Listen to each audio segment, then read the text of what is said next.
Será que a geração Z é a pior de todas? É, eu tô nela e falo que é. Eu não acho, não. Prazer em conhecê-los. Eu sou o Euris, o namorado da Giovana. Pra quem não me conhece, meu nome é Giovana Delela, eu sou designer de moda. E hoje a gente vai vamos refletir sobre o porquê tá tão na moda falar mal da nossa geração. E nesse canal a gente fala sobre tendências de moda e comportamento. Então se você gosta, já se inscreve, deixa o like. Compartilha também o vídeo pra ajudar a gente. Você pode compartilhar, por que não? A geração Z vem sendo rechaçada, julgada pra caramba na internet. Recrutadores no LinkedIn falando mal, as pessoas mais velhas postando no Instagram falando que os jovens não querem saber mais de nada.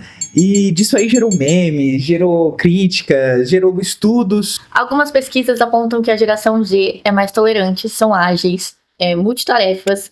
E além disso, a gente é a geração da tecnologia. Então a gente consegue se adaptar muito melhor às novas tecnologias do que outras gerações. Então, por que será que estão falando tão mal da gente? A gente, porque a gente também se inclui, a gente é geração Z. E geração Z, pra quem não sabe, são pessoas nascidas entre 1995 E 2010. a 2010. Basicamente, a pessoa mais velha da geração Z vai fazer 31 anos se já não fez esse ano. Então, a gente já tá bem velhinho da geração. Tá na hora de jogar na alfa já. Já passou a nossa época. Exatamente. Eu também acho. Ah, sim. Sobre a questão, eu tendo a discordar um pouco sobre a questão de que a gente se adapta, a tecnologia é mais fácil. Beleza, realmente, o telefone, as redes sociais, os jovens realmente se adaptam mais fáceis, obviamente. Mas a questão, por exemplo, muito jovem não sabe mexer no computador. Talvez pelo difícil acesso, que hoje em dia o celular é bem mais fácil acesso do que o computador, mas tem muitas tecnologias que, pelo menos no mundo corporativo, que não tem que ser levado em consideração, porque querendo ou não, tem que trabalhar. Eles pedem, e muita gente, mesmo jovens, não sabem mexer. Por exemplo, Word e Excel. São coisas básicas que muito jovem não sabe mexer. Acho que já é uma coisa mais específica, né? Eu não acho. Coisa pra você se virar no dia a dia. Eu acho. Não, é importante você saber, claro, usar uma planilha. Porque, por exemplo... Mas você consegue, Você tem uma educação financeira, você faz uma planilha. Velho, não consegue fuçar. Não, isso eu concordo. Realmente a gente tem um espírito mais desbravador na internet. A tecnologia, né? A tecnologia. Mas tem alguns pontos que a geração peca, entendeu? É uma questão... Todas têm os seus pontos negativos e positivos. E os motivos para essa comoção toda são 4 principais que a gente vai falar aqui. Então fica aqui com a gente para entender o que tá acontecendo com esse fenômeno cultural aí. Primeiro motivo. Toda geração tem profissionais competentes e não competentes. Primeiramente, é bem difícil falar bem de alguém, principalmente no meio corporativo. A gente sabe muito bem disso. O segundo ponto, que a gente pode... e esse primeiro ponto a gente pode engatar com a questão da geração mais velha, se sentir mais ameaçada. Tem esses pontos aí a se colocar. O segundo ponto, é claro que falar mal vai dar visibilidade. Porque, como a gente bem sabe, discussão na internet explode. Ganha visibilidade de todos os jeitos possíveis. Afinal, não é o ano que a pessoa nasceu que vai fazer dela incompetente. Existem pessoas incompetentes, irresponsáveis, mimadas em todas as gerações. Mas será que é justo você generalizar e colocar a culpa na geração toda? A segunda questão que a gente vai falar é: será que a geração Z é mesmo ruim? Ou é o mercado de trabalho que não se adaptou às nossas necessidades? Falam que a geração Z não quer trabalhar, mas a verdade é que a gente busca por qualidade de vida. E se os empregos não oferecem nem o mínimo, que é um ambiente saudável, uma flexibilidade, a gente não quer ficar. A nossa geração, ela dá mais valor para a qualidade de vida do que para o dinheiro, segundo os pesquisadores.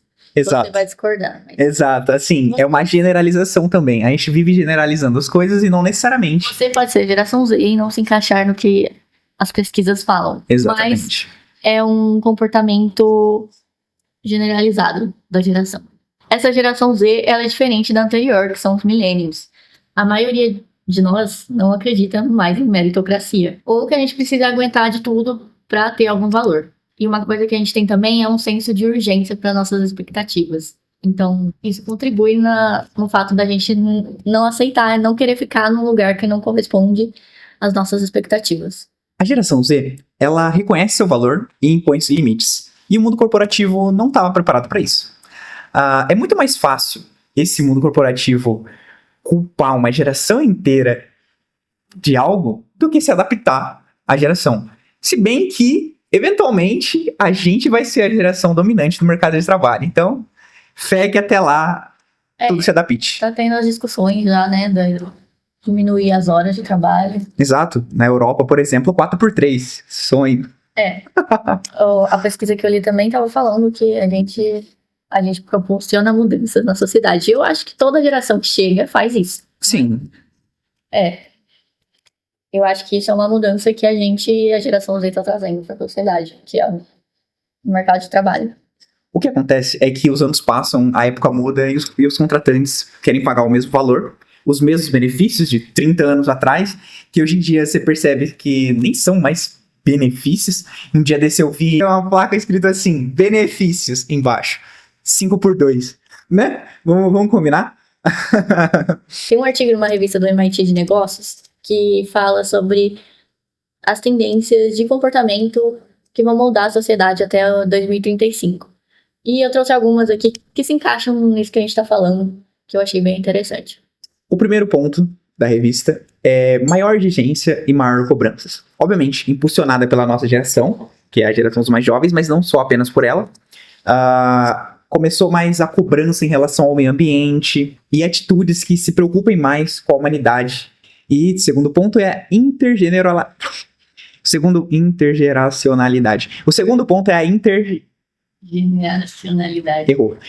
E o segundo ponto errou. E o segundo ponto é a intergeracionalidade. É uma palavra complicadinha, mas... aí por vocês. Vou colocar aqui. Mas é basicamente que o aumento da expectativa de vida no mundo inteiro faz com que diferentes gerações convivam entre si, o que antigamente não era bem realidade. Quando você, por exemplo, seu avô morria, você ainda era bebê. Não que hoje em dia não ocorra, mas no caso, hoje em dia é mais... muito menos. Exato, ocorre bem menos. E isso acaba trazendo essa guerra geracional, porque o seu avô vivia numa época que os valores, as coisas eram diferentes. Então ele vai tentar forçar, entre aspas, em você algo que não é mais realidade hoje em dia. Cada faixa etária vai ter um valor, conhecimento, um papel, características e perspectivas diferentes. É um papel de mudança significativo. Toda geração tem. Outra tendência de comportamento é a busca pela felicidade. Esse comportamento ele se fortaleceu durante a pandemia, mas hoje ele continua. E é o desejo por fazer coisas que te faz bem. E colocando a parte psicológica, o bem-estar num nível de mais importância do que a gente antes dava. E outra coisa muito parecida com isso é a segurança psicológica, que se refere a um ambiente que as pessoas se sintam seguras para compartilhar suas opiniões. O que tem tudo a ver com o ambiente de trabalho, eu acho. Não só, mas principalmente. Exato, a gente passa um terço do dia, teoricamente, trabalhando, né? 8 horas por dia, durante 5 dias, é uma boa parcela da sua vida que você faz trabalhando. E o último ponto da revista é a trabalhabilidade. É um conceito que acaba refletindo o comportamento da sociedade em relação ao trabalho, onde ele deixa de ser apenas um aspecto econômico e acaba assumindo uma importância maior, principalmente com a questão que estão falando aí de um salário mínimo global por conta das IAs, mecanização da mão de obra e todas essas coisas. A trabalhabilidade, ela acaba representando a busca pelo sucesso psicológico, em contraste com o sucesso de valores externos. Algo que você realmente fala, nossa, eu tô trabalhando certo, eu gosto de fazer o que eu faço, sabe? Apesar de eu ter meus pontos mais ou menos nisso, porque, na minha opinião, deixando bem claro, quando você trabalha com o que você gosta, eventualmente você vai deixar de gostar daquela coisa. Eu tava conversando isso com a Laís. A Laís é uma amiga minha. Esses dias que eu vi um post, mandei pra ela, nem lembro qual que era o post, mas a discussão foi essa. Lembrei do post. Tava falando que coisas pra normalizar em 2026. Você não precisa amar seu trabalho. Aí eu falei pra ela que eu não concordava com isso, que talvez eu precisasse de terapia. Mas aí a gente começou a conversar e eu falei que se tem gente que ama o trabalho, por que eu não posso querer o trabalho que eu amo? E é lógico, a gente não vai gostar de tudo que a gente tem que fazer. Mas você tem que ter um propósito no que você faz. Obviamente, mas o ponto é que quando você é obrigado a fazer algo, dá um sentimento de, pô, não tava afim agora. Esse é o ponto. Se você pudesse trabalhar a hora que você quisesse, aí eu acho que faria sentido. Eu acho que é o ponto da flexibilidade. É claro que você vai fazer as suas obrigações, mas ter uma flexibilidade eu acho que ajuda na sua saúde mental, na sua felicidade. Eu acho que ajuda bastante. Concordo. O terceiro motivo é que toda geração é criticada pela geração anterior. E também o contrário também acontece. Porque sempre há divergência de valores entre uma geração e outra. Por exemplo, os baby boomers. Eles não aceitavam a rigidez da própria criação, então foi a geração que foi marcada pela rebeldia, pelo questionamento dos costumes, dos valores da geração anterior, que foi a que criou eles praticamente. Qual que é a geração anterior dos baby boomers? Eu não sei o nome. Não existe. Claro que existe, né? Como não? Eles não deram nome. A gente é a Z, Y é Millennium, X é Baby Boomer. Silenciosa. Tradicionalista. No caso, a geração silenciosa. A geração dos Baby Boomers foi a geração da contracultura, que foi os movimentos hippie e punk que se popularizaram na década de 60 e 70. E por conta do seu inconformismo e da sua rebeldia, eles foram criticados pela geração anterior. Então, eles foram lá, fizeram movimentos contra os valores que tinha na sociedade da geração anterior, e a geração anterior também critica eles por não concordarem. Tá vendo como isso é engraçado? Essa mesma geração que fez movimentos porque queria algo, critica a nossa geração por querermos algo. Então, eu acho que o problema tá que o ser humano é muito egocentrista. Ele acha que o que ele quer tá certo. O que as outras pessoas querem, nem tanto. Mas o que é o certo? Certo e errado é questão de perspectiva. Esse é o ponto. Então, tá, vamos continuar no roteiro, senão a gente fica divagando. E o grande quarto motivo dos dos três que a gente já falou, é o último e é o maior. É meio óbvio também. É óbvio, eu falei um pouquinho no começo, dei um pouco de spoiler. As redes sociais acabam tornando algo que é desse tamanho em algo desse tamanho, sabe? Gigante. Sem razão nenhuma. Acaba algo que nem é tão nossa. Acaba se tornando algo imenso. Algo que chega em todos os lugares. Por isso que eu falo, a rede social tem seu lado positivo e seu lado negativo. E esse é o ponto importante do que porque parece que a geração Z é odiada. É a geração mais odiada e odiada por todos. Os millennials, os baby boomers. Se tiver tradicionalista vivo, odeia eles também. Todo mundo odeia a geração Z. Parece, mas não é bem Exato, assim. não é bem assim, obviamente. Mas parece Eu acho que é mais realidade no mundo corporativo, né? Do que... Eu não acho. Não? Não necessariamente. Obviamente, Não, mas... obviamente que tem. Você olha o LinkedIn lá, os recrutadores. Eu vi uma vaga um dia desse que Fala. tinha que perguntar se ele já levava, se tinha que levar o chicote junto. E a pessoa descascando. Ela botou um print lá, falando, eu tava conversando com uma pessoa que queria entrar na vaga, aí a pessoa foi perguntando o valor, benefício, horário e tal. Era um salário mínimo, era 6 por 1, e não tinha benefício nenhum. Aí a pessoa que tava se candidatando à vaga falou, não, obrigado. Não se alinha com os meus interesses no momento. A recrutadora descascou ele no LinkedIn sem razão nenhuma. Falando que ele não gostava de trabalhar, geração não sei o quê. Nossa, obviamente tem esse tipo de pessoas, mas eu acho que... Um ponto que a gente esqueceu de falar é que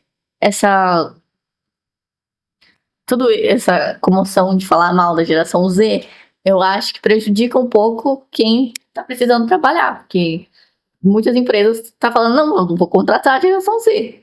E isso é um problema, porque a geração Z... Ela exige muito, anos. ou ela é preguiçosa, então por que eu vou contratar uma pessoa assim? Mas então, esse é um problema, porque a geração Z já tem 30 anos, e muitas pessoas com 30 anos têm casa, carro, filho.